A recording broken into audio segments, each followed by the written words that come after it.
Okay, good. So, what are we talking about? Oh, yes. So it's Q&A Friday. Questions that people have been coming up around branding yourself. Okay. So I find, okay, so one of the biggest things, you guys know I talk a lot about how to brand yourself on Instagram, right? You're welcome, girl. How to brand yourself on Instagram, because that's the platform I know. So I know there is some overwhelm around so many different platforms. Which one do I use? Use the one you like the most, because you will spend time on it, right? So Facebook, Twitter, Instagram. If you cater to a very young audience, you need to be on Snapchat. Don't know what to tell you. You do. So I'm just going to deal with Twitter, Facebook, Instagram right now. So do you need to be on all three of them?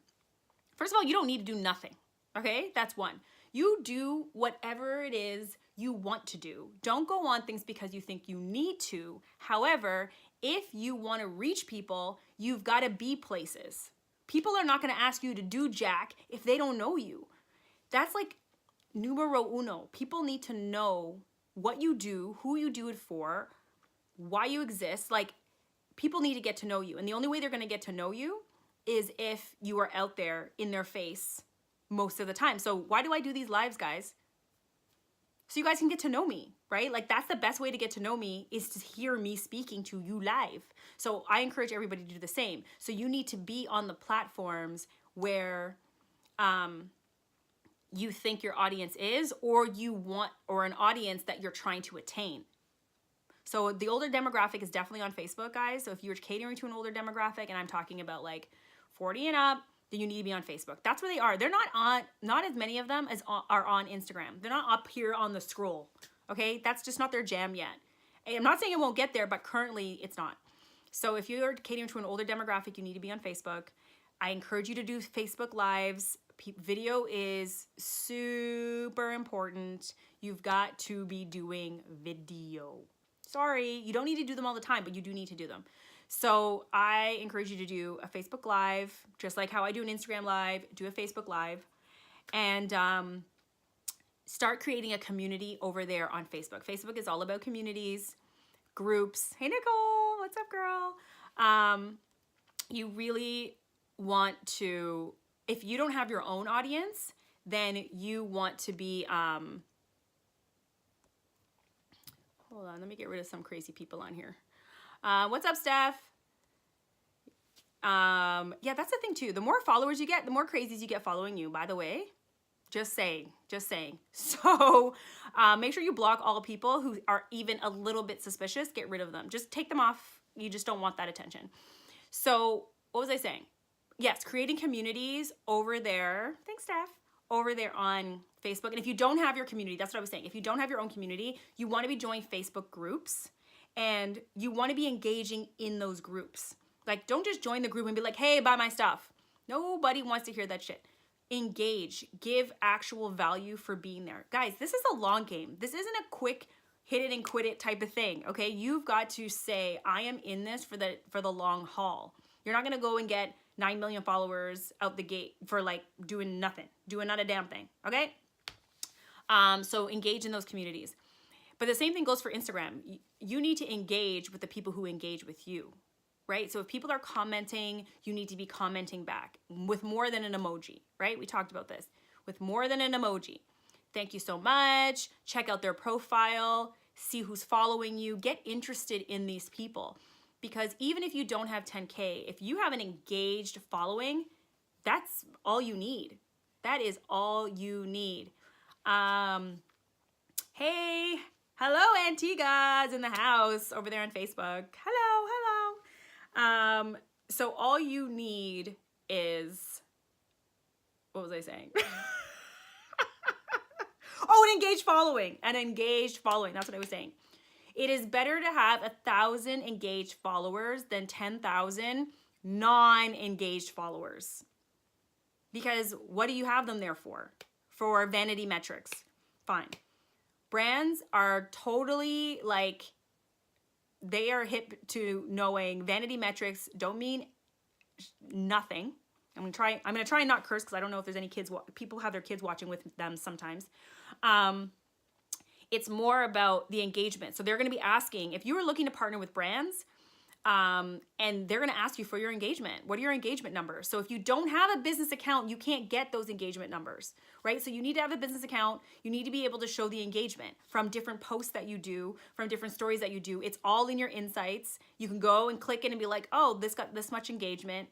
That is where people are commenting, liking, sharing. That's what brands actually want to know about. They don't want to just be like, oh, you posted this stuff, likes, you've got all these followers. If those followers are not engaging, your followers don't mean jack. Nothing. Okay? It's the same thing with your email list. Guys, if you don't have an email list or you're not looking to build one, it's the number one tool that you have in your arsenal that no social media platform can take from you. So tomorrow, Instagram could shut me down if they felt like it. They were like, we don't like you. We don't like what you're doing.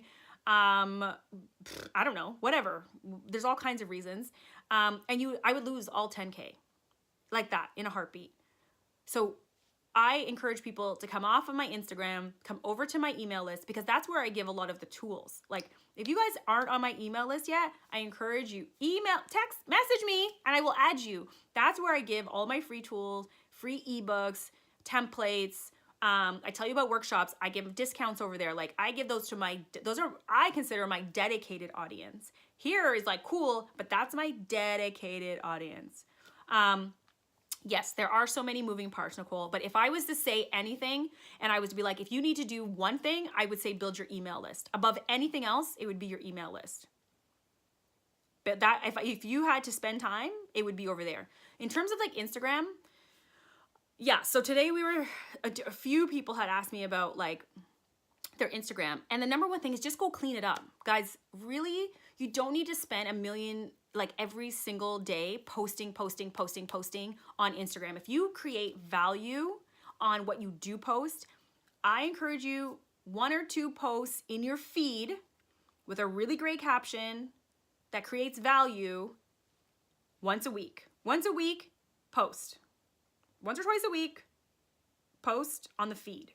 Then in the stories is all behind the scenes. So it's you doing stuff, you working on things, pictures, video. If Instagram is your platform, then I would encourage to be on the stories at least once a day. Just like checking in, letting people know you're alive, letting them know what you're working on, especially if you have a launch coming. Nobody wants to hear about the launch when the launch is already here. They want to hear about the lead up to the launch. What are you working on? How is this getting there? Why would I buy whatever it is you're selling? If you just come out the gate when you're ready, these people are like, all you're doing is selling me. Nobody wants to be sold to on Instagram. Hands down, nobody wants to be sold to anyways. But nobody wants to be sold to on Instagram specifically because they're coming here to just like hang out, chill, find out what's going on, take in some free information. If they like what you're saying, then yes, they'll make the decision to be like, what else are you doing? Click on your links and go buy something. But outside of that, they don't want to hear about it. Yes, thank you, Nicole. The lead up is essential.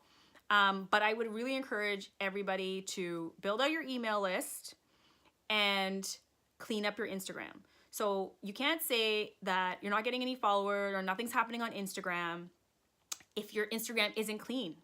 Like if Instagram is a visual tool. So your first 9 boxes, so the first 9 squares should be like a mini bio. Who are you? What are we doing? What are you?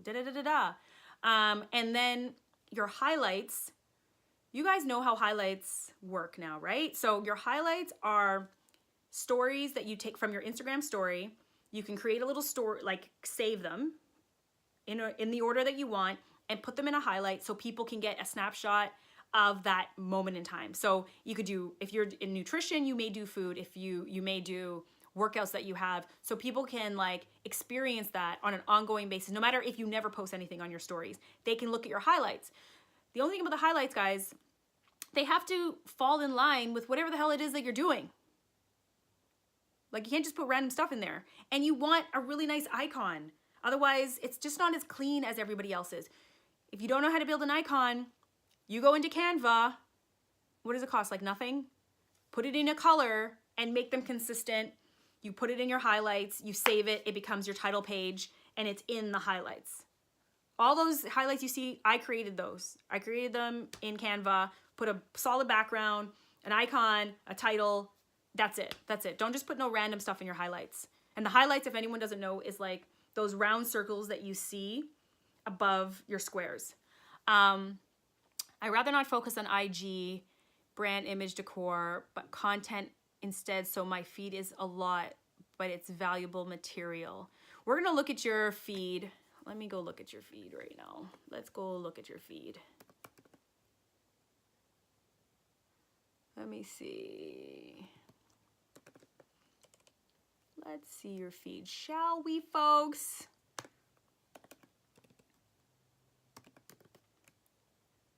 There you are.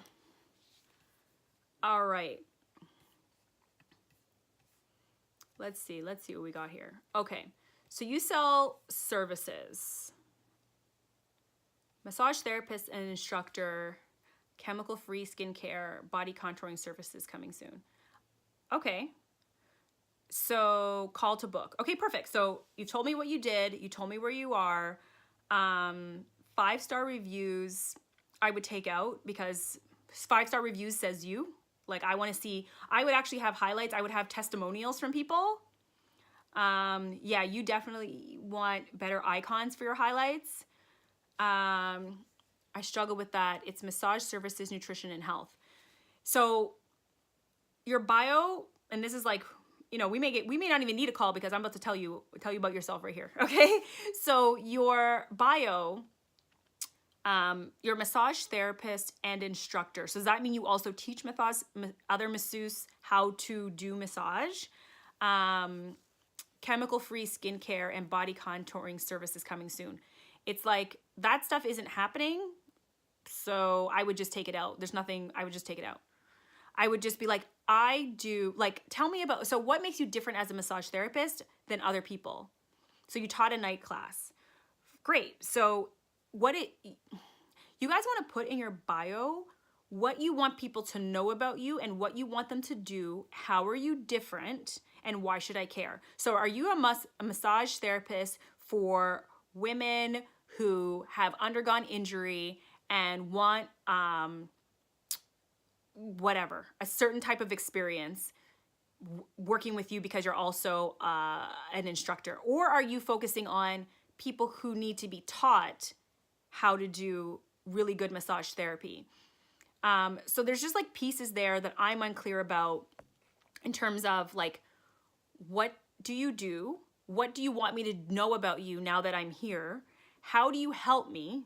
And what do you, like, I got the call to action. You got call or book online here. Okay, perfect. Great.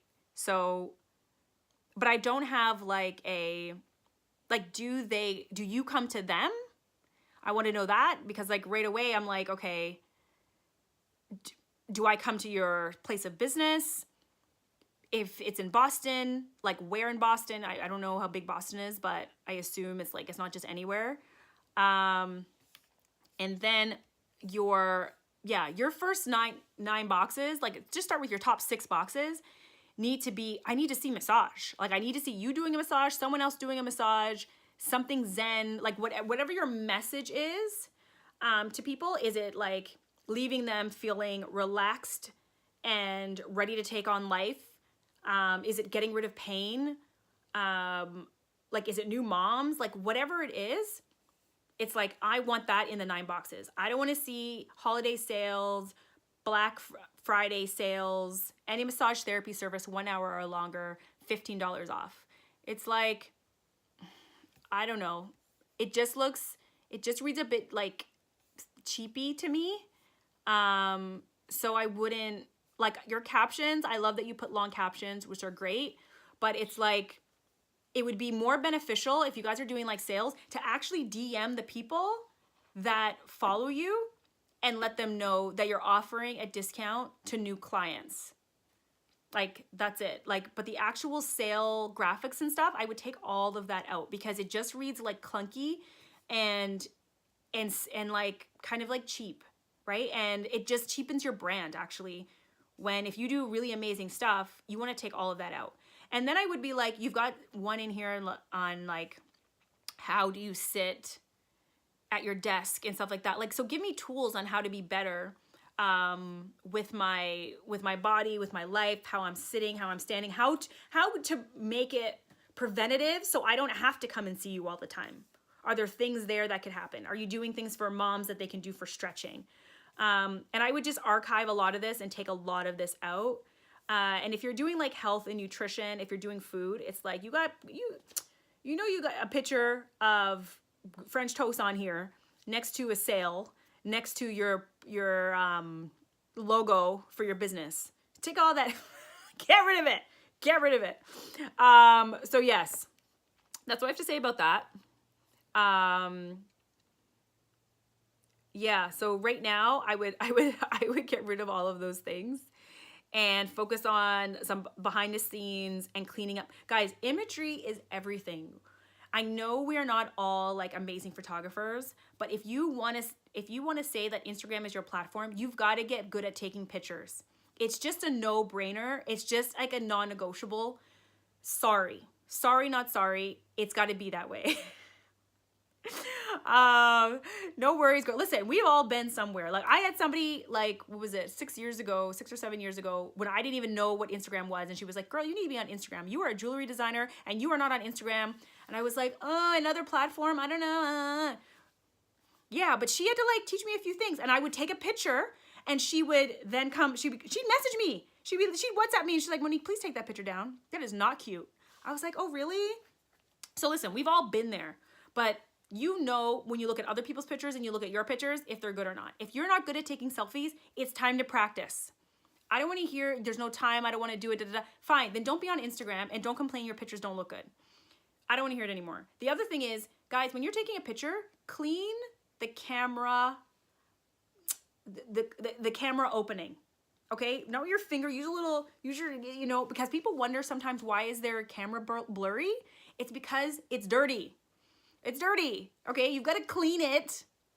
Clean it with your little thing. Look, let's see if I can, I don't know, it's a little more clean, a little bit crisp.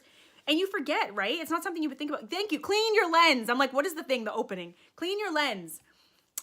Every time you take a picture, it's super important. And then what else about taking selfies? Find your light.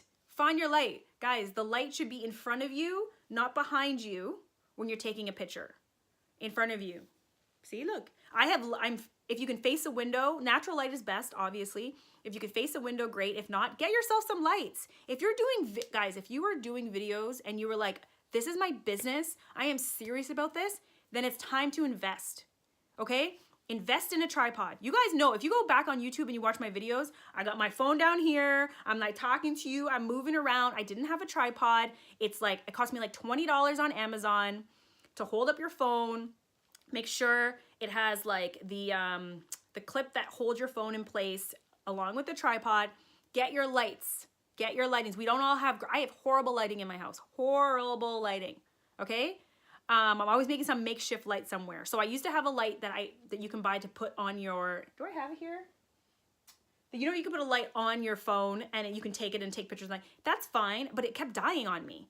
So I bought a light. I bought a ring light. So one of those lights that, the makeup artists use. I'm not a makeup artist, but it's a beautiful light that highlights. Like, this is all lit. Look how lit up. Look how lit my face is right now, right? You guys don't want to see no dark, dingy ass photos. And I don't even use it for the photos. I use it for the video, right? Because outside, it's changing, right? Like, it's 1 minute it's sunny, then it's cloudy, then it's dark. The light in here sometimes flicks off. I told my husband, I need him to fix the light in here. And when you tell people, yeah, I'm gonna do it. But he ain't do it. So I gotta have this light flashing in my face. And then I got some great tips the other night around LED lights, how to make this even more lit. And I was like, it's like I'm turning this office / spare bedroom into my studio because that's what it's gonna take. It's an investment. It's an investment, right? So you get to decide where your investment is. I don't want to hear no excuses. I don't have time. No. I don't want to hear it. I don't want to hear it. Okay? We all have the same amount of hours in a day. What you decide to do with them is your choice. You want to be on social media. You want to ask yourself, why are you on here? It is a marketing tool. It is not necessarily a selling platform. You're not selling things to people. It is an awareness place where you tell people what you're doing, have them interested, invite them places to sell your services. It's a long ass road unless you're doing something very like, if you're doing like eyelash extensions, you're doing pictures, book now, book here. It's in their city, in their local city community where they can just go, oh yeah, they use it as a portfolio. But you wouldn't even have found those lash people if it wasn't referred to you by someone else's you saw. Like if you saw someone's lashes, and this is how I got my lashes done back then. I don't do them anymore because for whatever reason, you can't even clean your eyes properly with the lashes on. They're beautiful, but I'm like, I can't even get in there and clean. So I don't use them. But anyways, somebody recommended somebody and I was like, oh my God, I love those lashes. I wanted to see more representation. She's like, go on her Instagram. And there was a portfolio of the different lashes. But I would never have found her. It's just like building a website. No one's going to Google, like no one's going to be like, oh, I need to find MoniqueBryan.com. No one's going to find that really unless somebody else had told them about me. So no one's going to find your Instagram unless someone else told them about you or you are discovered through your hashtags or somebody else's feed, right? Which brings me to one other point I'll say before we hop off here. Leverage other people's audiences. Building one customer at a time is a long, grueling road. Leverage other people's audiences. So what I mean by that is you may have a small audience, but somebody you know has a bigger audience. It doesn't need to, and don't go after the people who have like 100,000 followers and they're like, oh, please, can I do an Instagram takeover? That's not gonna happen. Okay, they'll be like, please go away. I know people who charge to come on their Instagram and do a takeover. There's nothing wrong with that. If somebody has an amazing audience, listen to me. If they have an amazing audience and they want to charge you to come on their Instagram and they have like over 100,000 followers, pay them, and go. Why not? It's advertising, right? It's an amazing opportunity and it's advertising, right? So leverage other people's audience, see where you can do an Instagram takeover on somebody else's audience, offer something for free for the people who find you and be like, I saw you here, put in this promo code and you will get X for seeing me and mentioning that you saw me. This is the way you get out there. This is a long game, guys. Not a short, this is the long game. But people need to see you more and more and more. It's like this. It's like, oh my God, I know you. I know you. I know you. I know. They don't gonna know you if they don't see you nowhere, man. So leverage other people's audiences. That's huge. So Instagram, ow. I think your hoops are too big. You can fit your whole hand in there. Okay. That you have to be careful. So Instagram takeovers, which is like, it's something I'm putting on my list for 2019 to do more of. Guest blogging. If you're a writer and video is not your thing, no shade. Write for other people's audiences. Get on there. Make sure you can put your little follow me here at the bottom of the article. Write articles for LinkedIn. I don't care where you have to write them. Medium. Put your expertise out there. I know it is like jokes over here today, okay? I do not know what is going on. I think I had this coffee, which like I am in love with Sigmatic coffee. All right, I know this is totally like a segue. Okay, but you guys know I'm all about my bulletproof coffee, okay? For Sigmatic, I do not get paid by them. I love their coffee. They do mushroom coffee, which really is brain food. And you guys know I'm about my energy and focus and doing more. And for Sigmatic mushroom coffee, you can get it online or at your local health food store. You need to be getting on that. I need to talk about them. Thank you, Career Happiness Mentor. I appreciate that. So we were all over the place. Okay, what were we talking about? Okay, it's 11:30. Oh my gosh, we have to go. Okay, Serenity, I'm gonna call you right after this. What was the last thing I was gonna say? Oh yeah, Instagram Lives, guest writing for other people. If you are a speaker, you want to do more speaking, and no one's ever heard you speak, you ain't gonna get hired to speak nowhere, man. There's that. So if it's like, how do I get more experience speaking if people won't hire me and I need the experience? You record your own videos and you post them online on, this is speaking. More lives in my highlights, on my IGTV, on Facebook Live, on YouTube. If somebody needs to find Monique, they will find me. You want to hear me speak? You will find me because I make it a point to put as much video out as I can put out for the time constraints that I have, right? So even if you did one video a week, it could be everything for you. This is also a place where I learn what my customers want. If I didn't do video, how else would I find any of you guys? Really? I live in Toronto. What to you and how? Okay, fine. But a lot of you guys don't live here. So how am I gonna go meet all of these wonderful, beautiful women doing amazing things? Not just in Toronto. Toronto's great. I love my city. But I wanna be everywhere because people are doing amazing stuff everywhere. Oh God, I'm just like, hype right now. Okay, enough shenanigans. Because I have a full day of calls, so I need to let me conserve my energy. Let me just relax myself. Anyways, guys, that's it. Thank you so much.